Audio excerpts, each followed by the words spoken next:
Sophie and Benny to come on up to the front of the room. So this is our next session, then we'll have our break, and then we'll finish up with our people panel. So we started close in, asking the hard questions, personal questions, and we're going to kind of go a little bit further out and talk a little bit more about standing your ground as a founder with Benny Bowler. And Sophie is our Silicon Valley chapter, our newest Silicon Valley chapter leader, serving in the membership chair. And Sophie's a pretty new member, I think even less than a year, but March, yes. How about that? She's already getting involved. Thank you. Cool. Super impressive individual. Sophie is a immigration attorney that's looking to sort of commercialize a product to help more immigrants with navigating this nightmare of coming to this country to start companies. As we know, the majority of these unicorns are founded by immigrant founders. This is the fuel that makes this country amazing. And so she's helping to solve that problem at scale. She's also a TechCrunch contributor, columnist on this issue. And just and also as a leader has been asking about, hey, can I open up my home to host dinners for members and this sort of thing, which I think is a really neat idea for our chapter leaders out there. So with that, please welcome Sophie, and then we'll get started with our next session with Benny here, and then we'll have our break and come back for our final session. Thank you so much, Kevin. I'm so excited to introduce an amazing immigrant founder, Benny Bowler. And his company IPO'd last year. It was actually the first startup he ever personally founded. And they 3D print metals for outer space with customers like SpaceX and Honeywell. And although Benny has been in the startup ecosystem for a long time, formerly he was an investor at Khosla, this was his first company, and he had a lot of dark nights of the soul, burnout, aggressive a-hole investors, will I get kicked out as CEO? So Benny is here to share the wisdom of his experiences. He has asked that this be a very interactive talk. He would love your questions.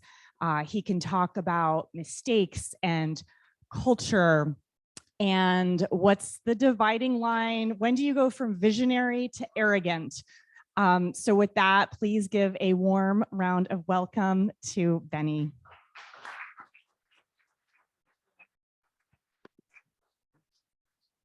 Hi, so I will make it interactive.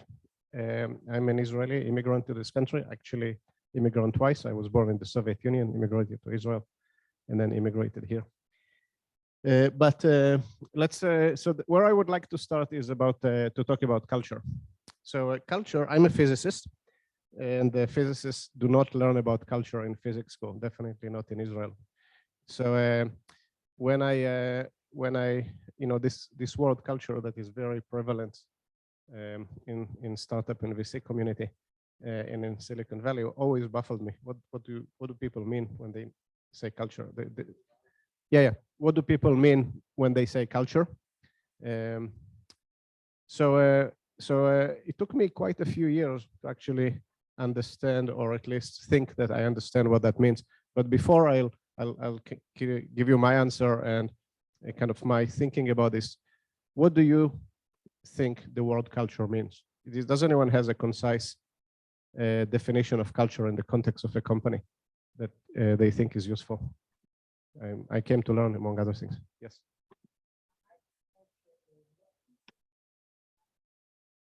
Okay, what people do when you're not there?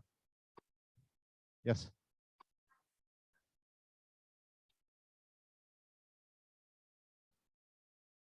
Okay. Sorry? Mindset of an area. Yes. Common set of values. So we had a kind of few thoughts, and I'm not saying that my definition is any better than anyone else, but I'll tell you how I think about culture. The way I think about culture, for me, culture is the set of things that we do and expect others to do. So it's the things that we are doing on a daily basis, and we get used to do. They became behaviors, they became habits, and those things are becoming kind of foundations to what people do. Values are encompassed in this, right? So kind of values to me are the things that guide the things that we do, right? So all those things are connected. But the reason why I focus on the things that we do, because I'm a physicist and we can measure things that we do. So we can very easily measure the things we can do. We can measure the frequency of those. We can measure how often we have opportunities to do things that people don't do. So when I thought about the culture and I thought about the principles of the culture in our company, I started to think about what are the things that we can be doing every day and every week that will amplify those behaviors, that will make us do those behaviors more frequently. And when you think about culture as actions, it becomes very easy to amplify the culture because you start putting in place activities and daily activities, weekly activities that are fostering this culture. So for example, I'll give you, as I said, I'm a physicist, I'm not a philosopher, so I'll be very concrete. So for example, for us, two critical principles of culture were transparency and collaboration. So in that context, all our sitting space before COVID, when we were still sitting in a space, was one giant open area. So there is no cubicles, there is no partitions. Moreover, all the teams were kind of mixed, so they were not sitting separate, kind of in silos. And why is that? And I had a big fight with every executive on this, because two people from the same team will find the 10 meters that they need to walk to talk with each other, and will find each other. But two people from different teams, if they are 10 meters from each other, they will never talk with each other. So if you mix them, people start to hear the things other people do. They start to know other people. And when they start to know other people, they start to see that these people don't have horns and they don't have tails, and they're actually normal human beings with the same pains and the same concerns that they have. So they stop stereotyping them and they start treating them as people. So this is very simple things that you kind of can do to foster culture. So for example, we serve lunch in the company. This is a very simple economic calculation. People will stay in, between some time in the morning, sometime in the evening. The question is, are they going to work in the hour for lunch or not? If you provide lunch, most of them will. It will cost them 15 minutes instead of an hour being out. No matter how much money you spend on that, it returns it very quickly. So we do that, but we put a line, and we said, you cannot cross this line with food. And this is not because of cockroaches and mice in the office. It's simply so that people are forced to eat together. So we have a cafeteria, and we have what we call a beer garden, which is, we are living in California, so 360 days of the year you can eat outside. So people are eating under the tent outside most of the day, or in the cafeteria. So these are kind of designated places for people to eat. These are 5-6 people tables, so people sit, and they are surrounded by people from other teams, so they eat together. So again, this is the values that we care about. So small actions that people do every day. This is not about building team building activities. Team building activities, I find in most cases extremely artificial, almost kind of concocted. Kind of adults feel that, like, in many cases they're treated like kids when they're kind of thrown into this. And it doesn't mean that we don't do that, or that we don't want to do a company event periodically so that people get to know each other and things like that. But this is not the centerpiece of building a culture. The centerpiece of building a culture is the things you're doing on a daily basis. I'll give you another example before I'll start talking about how we got to where we got. The last example I will give is the way we set up our bonuses. So the bonuses as a company that we set are bonus targets that are 100% company bonus targets. So we define the goals for the company and the whole.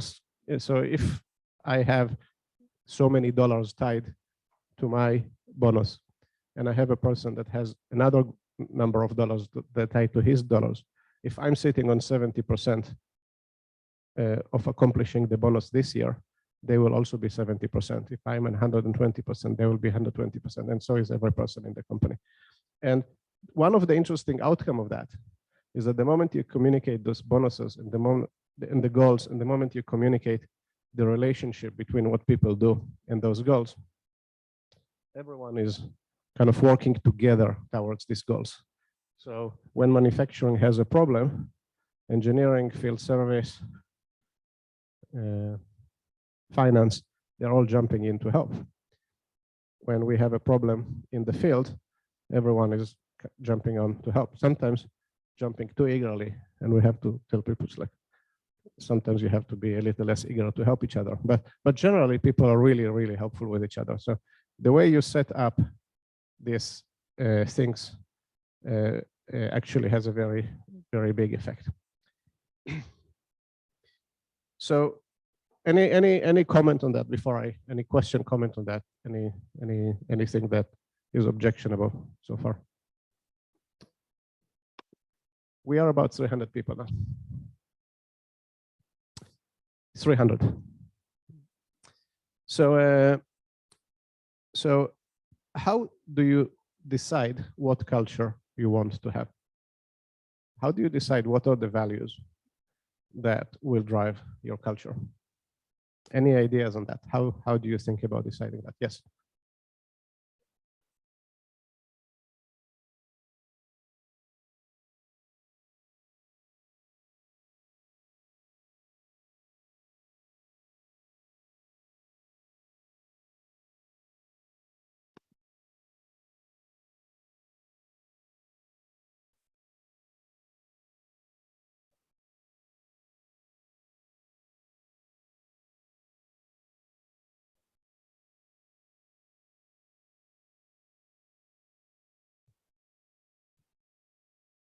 So two statements here, right? So the type of the work, the type of population of workers that you're going to attract, and then the affinity of the people that will be hired to the personalities of the leaders.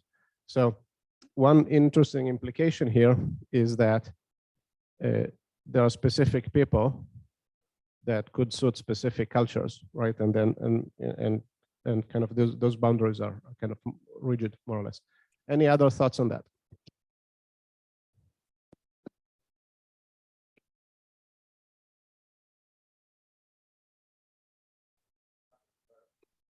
Sorry?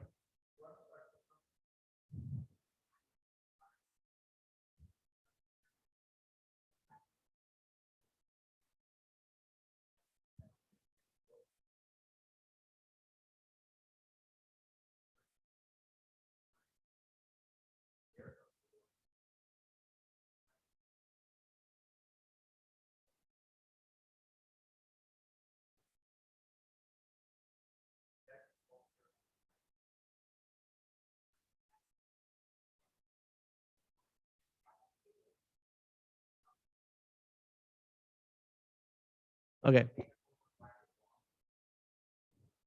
Yeah. So one important thing that you said at the beginning was the founders create a culture that is a reflection of their character, right? And kind of is a reflection of what they will be looking in a company, right? And then people are attracted to this cultures and amplifying that. Any other opinions? Yes.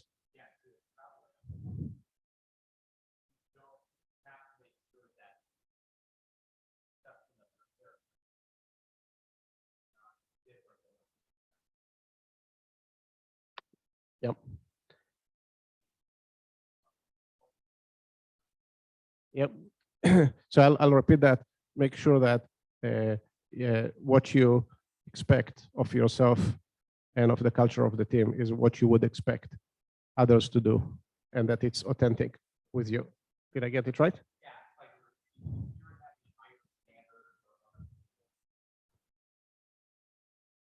Yeah.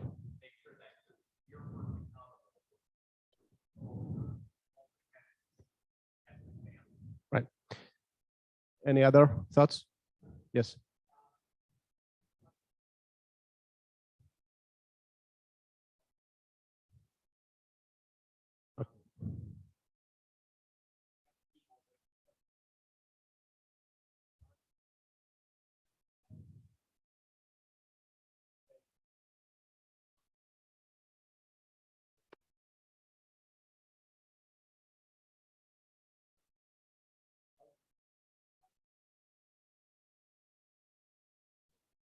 Okay.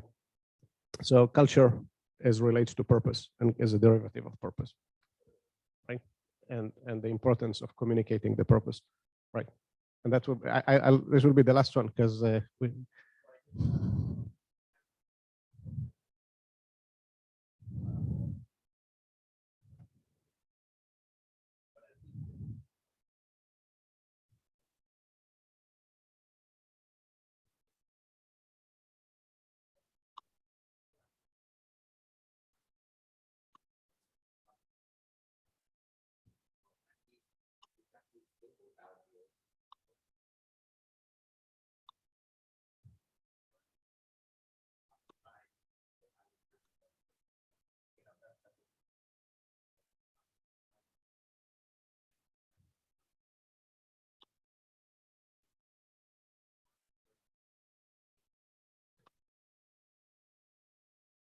Okay, so what I want to kind of reflect a little bit about what I heard here, and I think that something that is very important that the gentleman at the back said that I didn't repeat, but I will repeat now, is there is no right or wrong culture.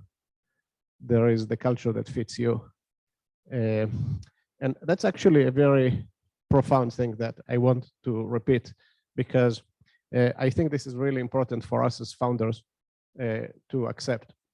If you have the opportunity or not opportunity, but periodically you see on Inc. or Fortune or other places kind of articles about culture and articles about founders and success stories, it's very tempting to compare yourself to them. This is also ties to the imposter syndrome.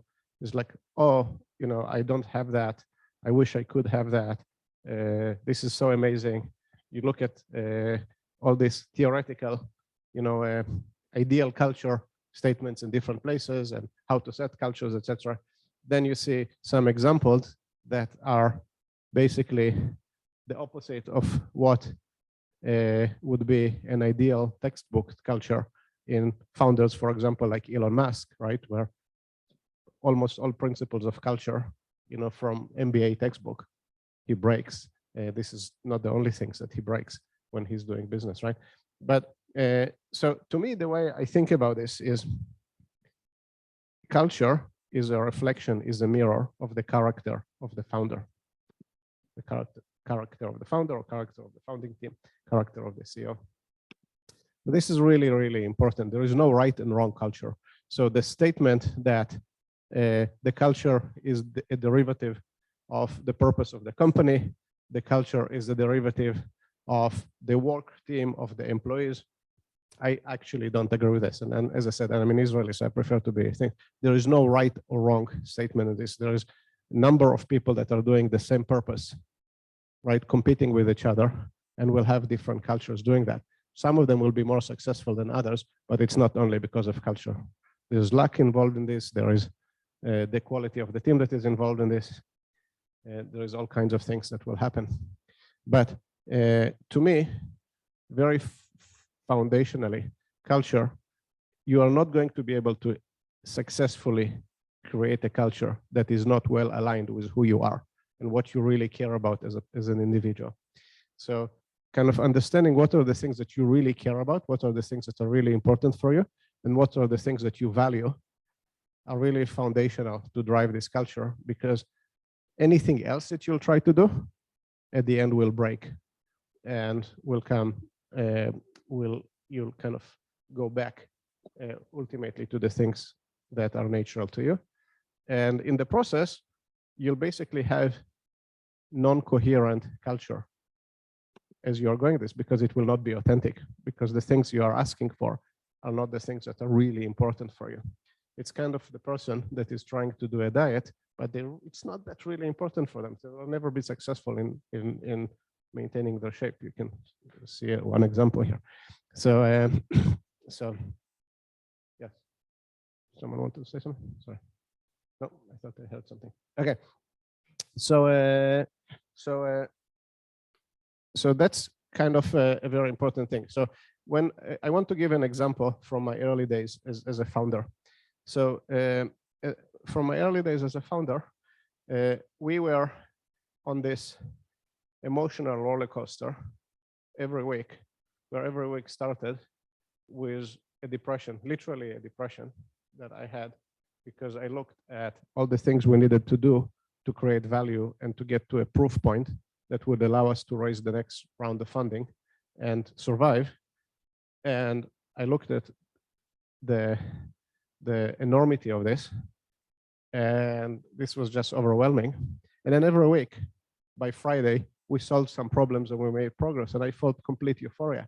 It's like, yeah, we're going to do it. We are making such a great progress. This is so awesome. And then by Monday, kind of it wore out, and you look and you start to design the next work week, and it's like, oh shit, this is going to be so bad. So I had this constant anxiety that we are not moving fast enough, that we are burning money too fast, and that we are not working hard enough. And I had a co-founder that we had this argument constantly, and I was trying to push on us working much harder, and he was articulating to me that this is not a sprint, this is a marathon, and we can't burn out the team. And we would have these violent arguments in the open space. We would just be so angry at each other because there was this huge tension around this. And it took me 4 or 5 years to mature and get to the point to understand that it all doesn't matter. How much time you expect the team to work, how much time you try the team to work, it doesn't matter. That's not kind of the natural person that I really am. And I evolved into a state of mind where we communicate to the team what we are trying to do. We work really hard on prioritizing what we can do in a given period of time, given the resources that we have and given what the team thinks that it can accomplish. We get into an agreement of what they will actually accomplish. And then you trust the team that they will do what they can do to accomplish that. And they usually do most of what they say that they are going to accomplish, and they work their asses off to do that. So, and sometimes you see that and sometimes you don't, right? And sometimes you see that the hall is empty at 6, and then at 8 o'clock people log in and start working until midnight when they need to, and they come over the weekend and they do what they need to do. And you don't know of that most of the time, but they do, and they work hard, and you're not pushing them, and they don't need to be pushed because they know what needs to be done, and they are fired up about the mission, and they are fired up about the commitments to the customers, and they just go and do that. So ultimately, you have to build it in a way that is consistent with what you care about, with the person that you are. And when you settle into this state, it's a happier place for you, and it's a happier place for the company. Yes. Yeah. So as of March 2020, our team was almost entirely local, with sales team and field service team that was scattered in the United States because we had customers all over the United States. Today, during the COVID pandemic, a lot of our engineering teams are remote. So we have a lot of engineering members that are remote. Our marketing team doesn't have a single person in the Bay Area. We have all our team are basically kind of hybrid, and we have a real hybrid kind of work environment. Yes.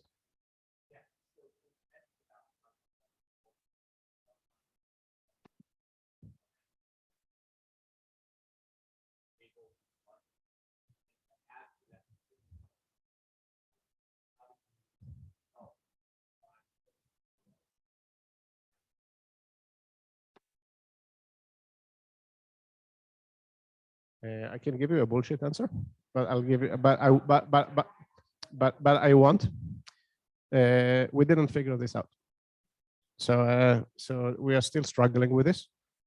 We're struggling with this, and to be honest, as of today, I didn't find a satisfying answer. So what we found is, when it comes to the happiness of the people and the productivity of the people, the ability to give people the choice where they want to work from, which is what we do, is very empowering and very powerful. There is a real cultural cost with this, and this is a struggle. I don't know how to solve that yet. So my chief people officer starts on Monday, and I hope she'll help me to solve that. So until now, we did all that without a chief people officer. So I hope that she'll help me to solve that. Yes.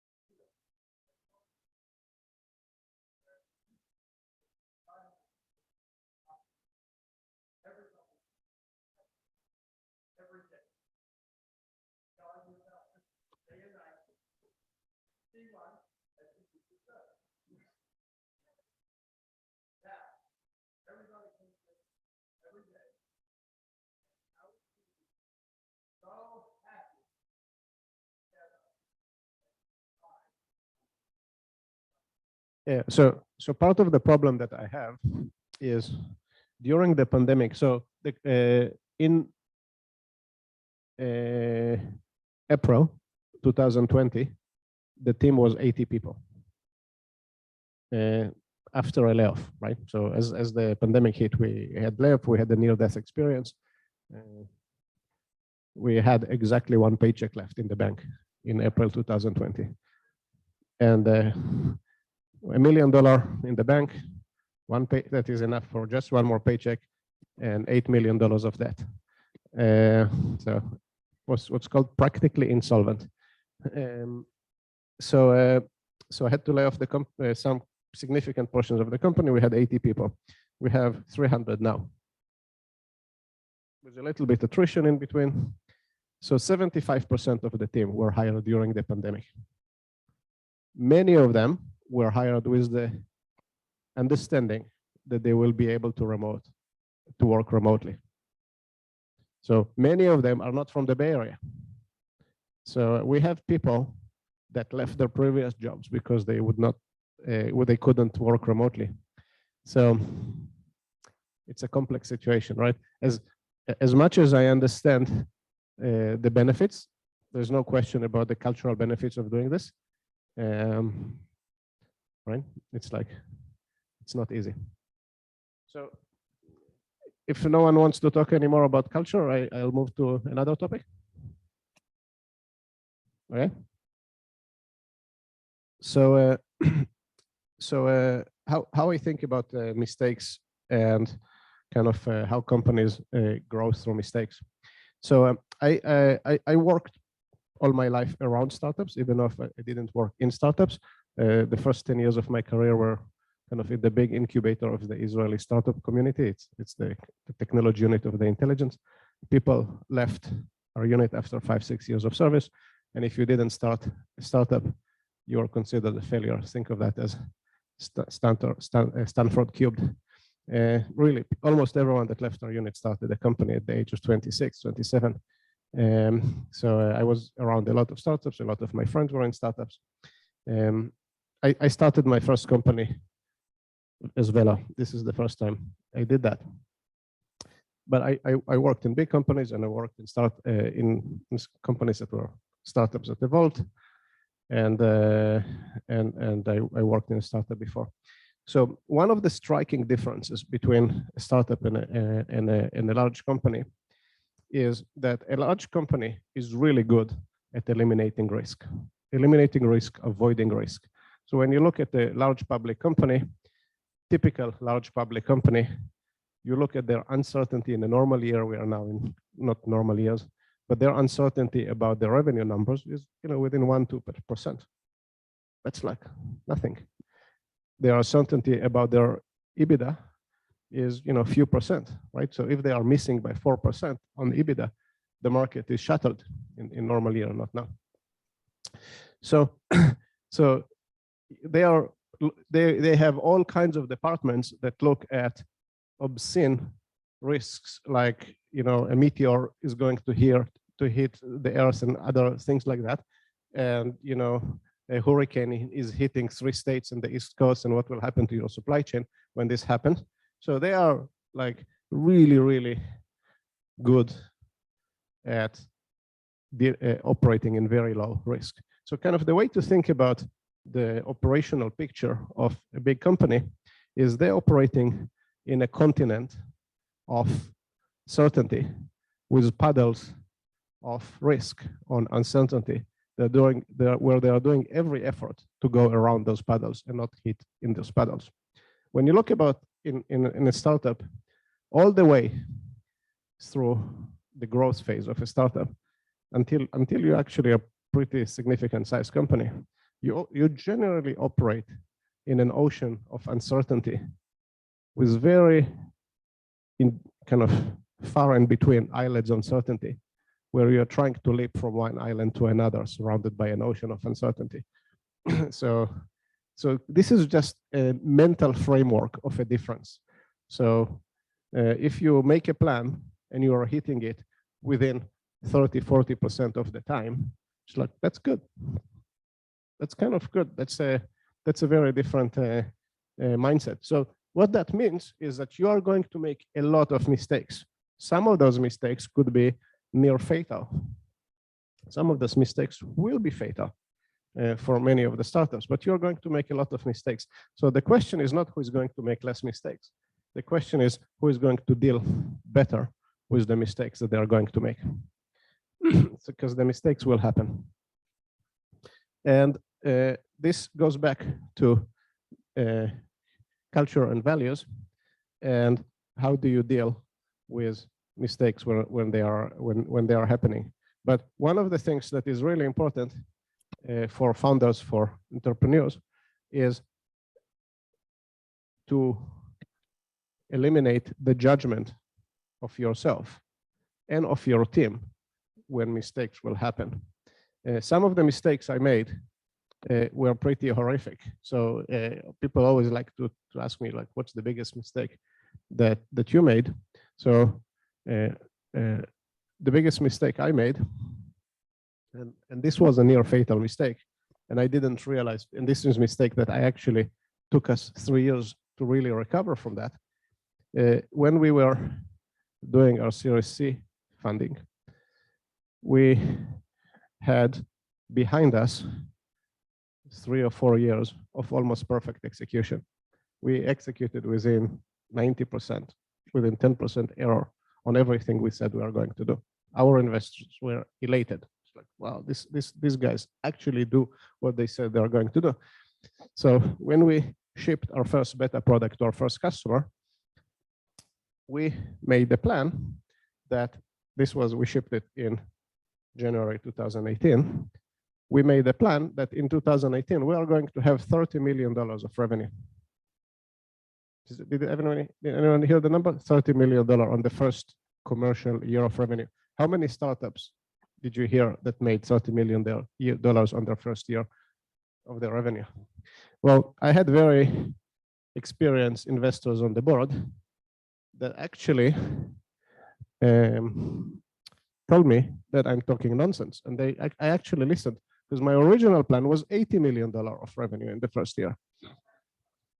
So I listened, and I changed it to 30, but I definitely didn't listen enough, because $30 million was a ridiculous number.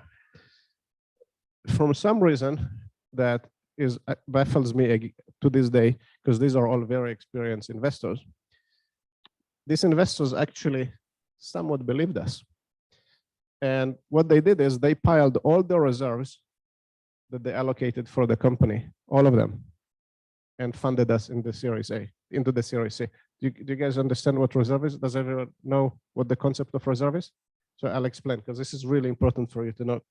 So when a venture capital invests in you, the fund that invests in you puts some money into the company, and then they allocate for the rest of the life of the company so many millions of dollars that are in reserve, that are allocated for the company.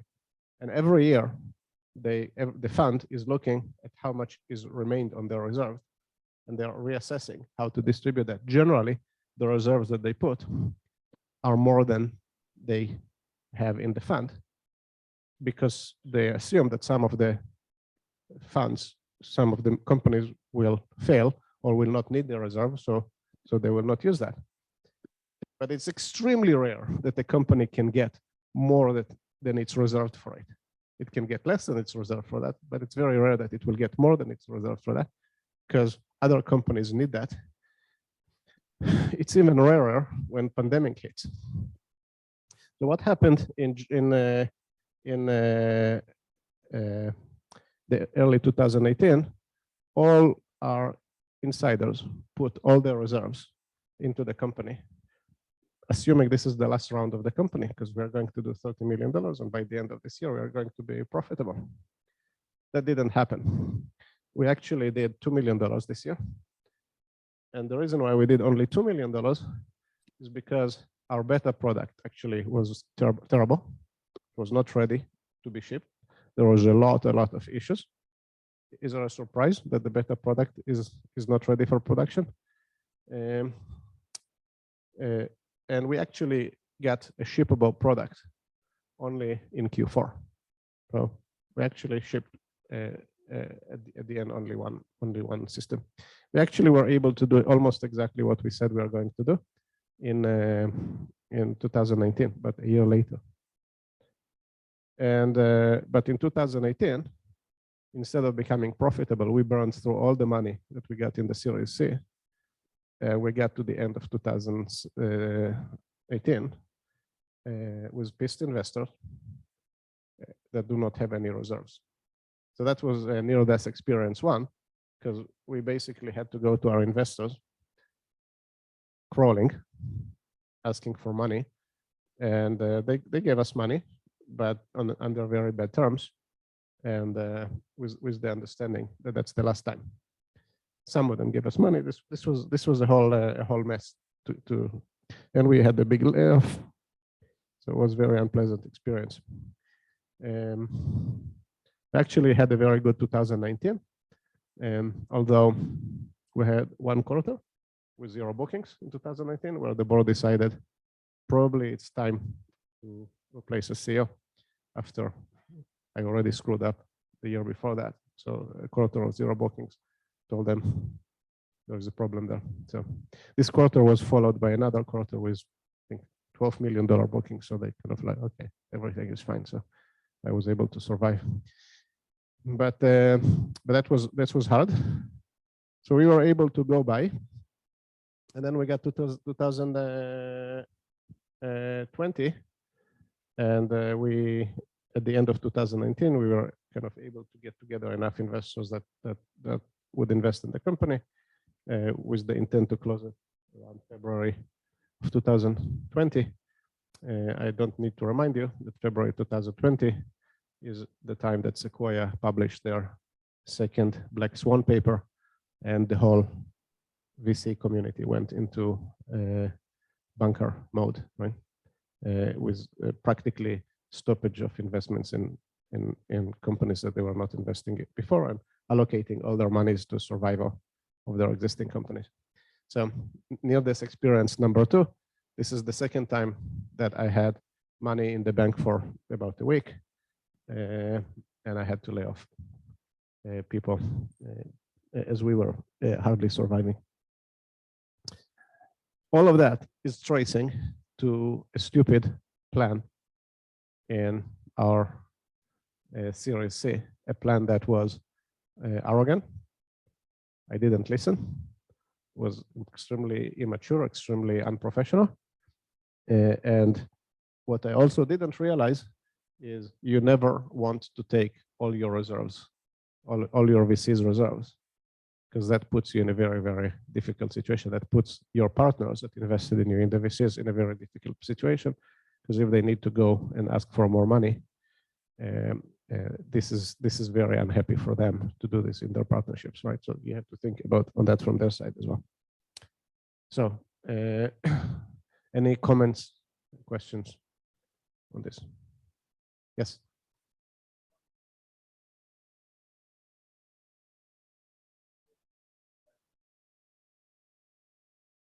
No. So the foolish, unprofessional, immature is very simply,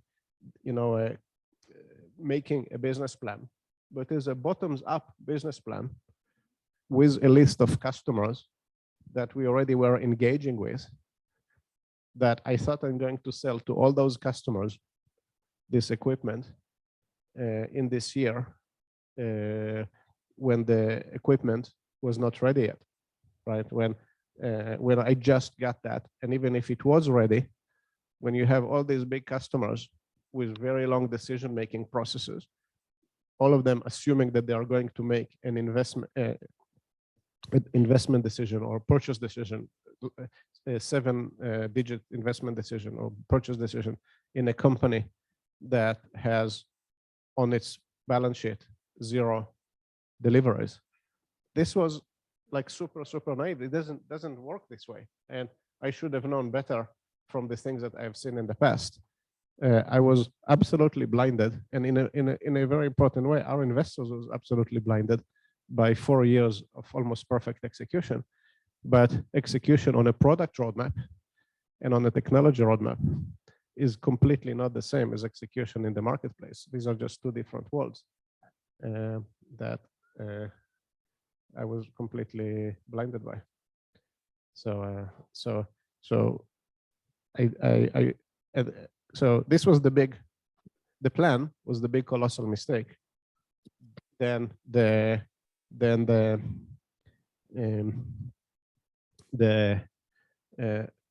way that I raised the money from our insiders was kind of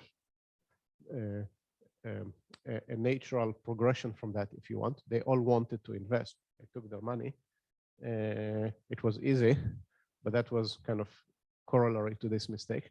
If you ask what I should have done, given that the company was in a different place than I advocated it to be, then I thought it would be. What we should have done is we should have done a down round and took money from outside investors, because at that time it was possible, but I was just completely arrogant and completely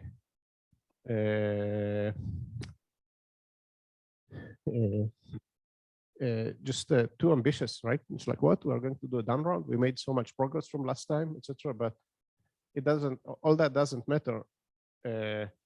What is important is you look at today, and you look at where the company is today in terms of the risk it presents to external investors versus what you're asking, and you have to have a very dispassionate view of that. And I didn't, and it took me 3 years to recover from that. Right?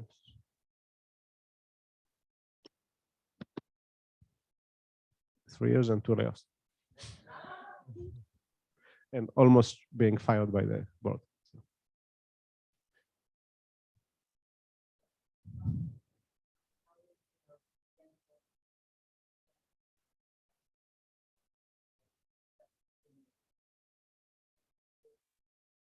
Okay, so that's actually an important thing. So I actually was in psychiatric evaluation when I was a teenager. So there's a whole story behind that, how I got there, but the mistakes of teenagers in school scared the school principal to death, and who insisted that I'm not returning to school unless I'm actually taking serious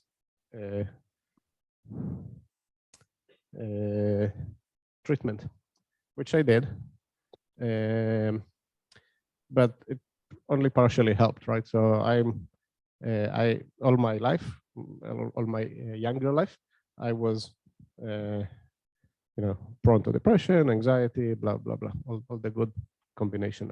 I can say, so I'm from this age that you guys are all happily laughing about, or it's not as easy to talk about.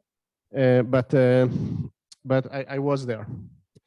I was there, and I did do meditation. The first one was in Nepal in 1995, so it was many years ago, and that didn't work for me. I was not mature enough for that. But then, around my 40s, I started doing this again.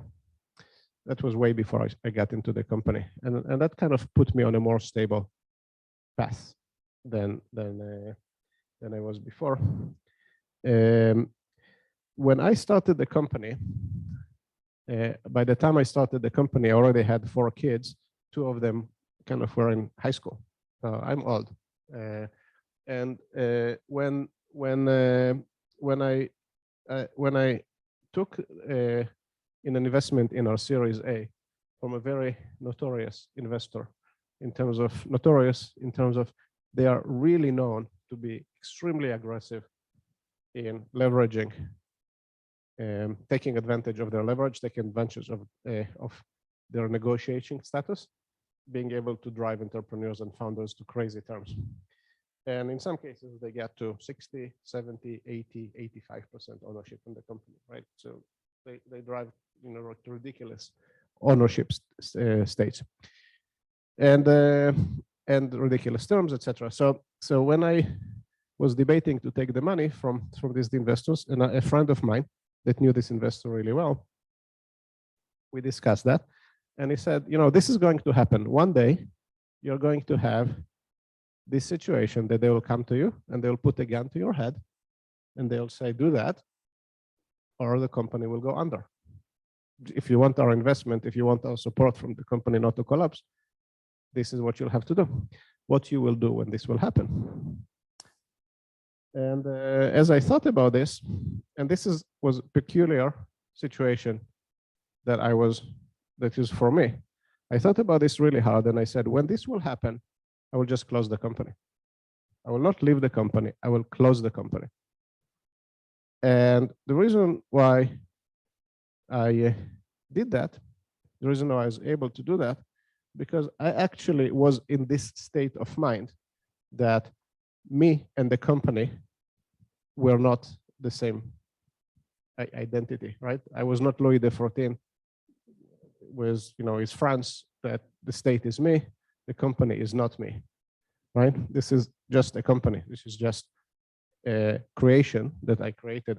That's how I see of that, right? It's a creation I created. It's something that I love, but my life is not the company. These are 2 different entities, and the company can die and I can still live after that. And I really thought about this, and I really got into this state of mind, this very, very early on, that I will do everything in my power to make the company successful, but I will live even if the company will die. This is not the same thing.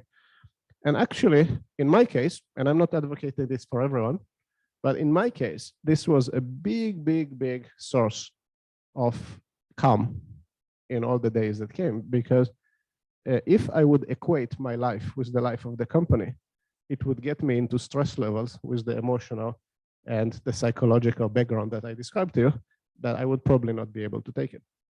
But being able to separate the 2 was very important for me to live more or less normally and sleep more or less okay through 99.9% of the nights since the company was founded.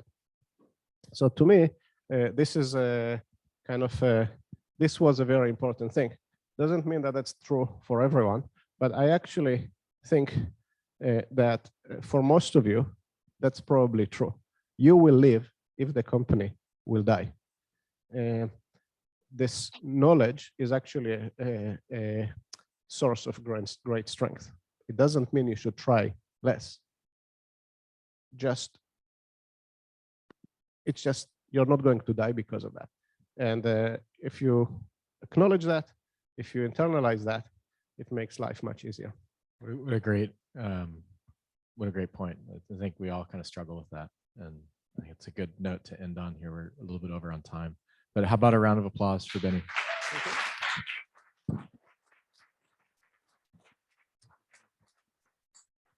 Okay, we are going to take a quick break. If you need to check out, go grab your stuff from your room, bring it back, and we'll finish up with the final panel and a group photo and some closing remarks, and we'll all say goodbye.